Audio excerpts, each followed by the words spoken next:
Mwanafunzi wa shule ya sekondari Ludewa iliyopo wilayani Kilosa mkoani Morogoro amefariki baada ya kuliwa na mamba wakati akivua samaki kwenye mto Wami uliopo katika kijiji hicho.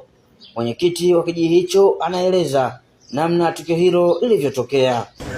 Asmani Salum, mwanafunzi wa form 2, alikamatwa na mamba katika mto Wami.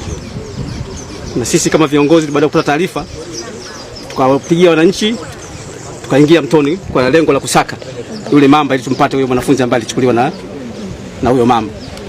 Majuzi tumehangaika kutwa nzima tukumpata.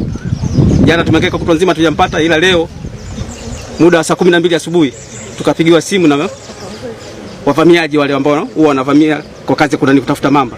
Sasa wavamiaji wakatupa taarifa kwamba tumeona mamba amekamata paja la mtoto asubuhi.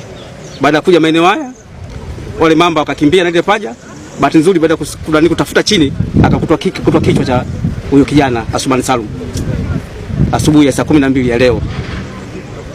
Kwa hiyo kwa utaratibu tumefanya utaratibu, tukawapigia wahusika wa viongozi na tumezika muda wa saa 5 leo asubuhi kichwa cha huyo marehemu Asmani Salum.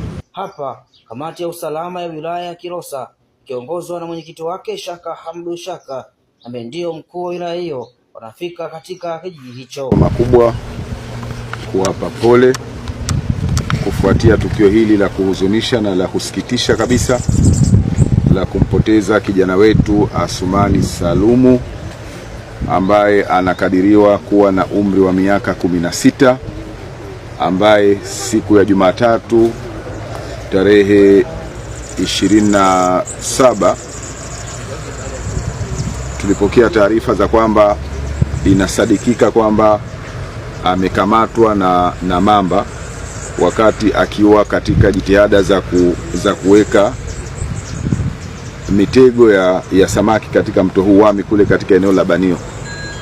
Kutoka tulipopata taarifa hizi, serikali ya wilaya lakini serikali ya mkoa tulichukua jitihada za makusudi kuhakikisha kwamba tunamtafuta kwa haraka na ikiwezekana kunusuru maisha yake, lakini vile vile kuona namna ambavyo pengine kwa haraka huo tungeweza kudhibiti kabla mamba hawa hawajafika mbali na ndugu yetu.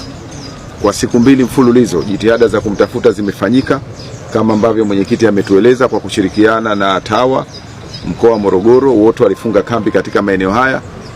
Kwa siku 2 hizo hatukubahatika kupata mwili wa kijana wetu huyu, na kama ambavyo mmemsikia mwenyekiti muda mfupi uliopita ni kwamba leo asubuhi walitujulisha viongozi wa mamlaka ya wanyamapori kwamba kimeonekana kichwa cha kijana Asmani Salum ambaye alichukuliwa na mamba hao siku hiyo ambayo nimeisema, siku ya Jumatatu.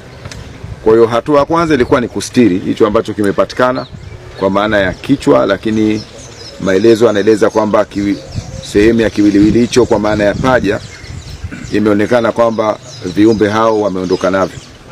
Ni tukio ambalo linasikitisha na ni tukio la huzuni kwa sababu hakuna ambaye ametegemea, hakuna ambaye ametarajia. Kwa hiyo Mheshimiwa Diwani, viongozi lakini na familia kwa ujumla, serikali inatoa mkono wa pole kwa mtihani huu ambao umetokezea, lakini wakati huo huo maelekezo ya Mheshimiwa mkuu wa mkoa Adam Kigoma Malima kwa mamlaka ya uhifadhi wa wanyamapori ni kwamba tathmini ya haraka ifanyike. Kwanza tunataka kujua kwa ujumla wake katika mto huu mto Wami kuna mamba wangapi ambao wanakadiriwa sasa hivi wamekuwa wakionekana, lakini pia wamekuwa na makazi katika maeneo haya. Tunafahamu ziko nyakati ambazo si nyakati zote ambao kunakuwa na mamba, lakini kipindi cha mvua kubwa lazima tukubali kwamba wanyama hawa huwa wanahama kutoka eneo moja kutembea kwenda maeneo mengine. Kwa hiyo hata ndugu zetu ambao wanafanya shughuli hizi za kutafuta pengine samaki na nini, ni kipindi ambacho kinatakiwa kuwa na tahadhari kubwa. Na mtakumbuka wiki kama 2 zilizopita nilifanya ziara hapa Ludewa wakati nikitembelea waathirika wa mafuriko. Moja ya jambo ambalo nilisisitiza sana ni tahadhari kuchukuliwa juu ya usalama wa watoto wetu, lakini na jamii kwa ujumla, kwa sababu hatuwezi kusema kwamba mamba atamchukua mtoto tu. Tahadhari hii ni jamii kwa ujumla.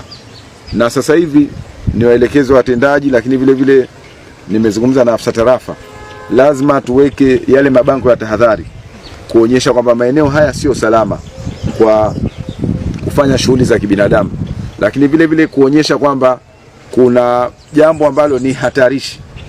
Mtu atakapoingia kwa bahati mbaya ajue kwamba maeneo ambayo anayoingia hayako salama.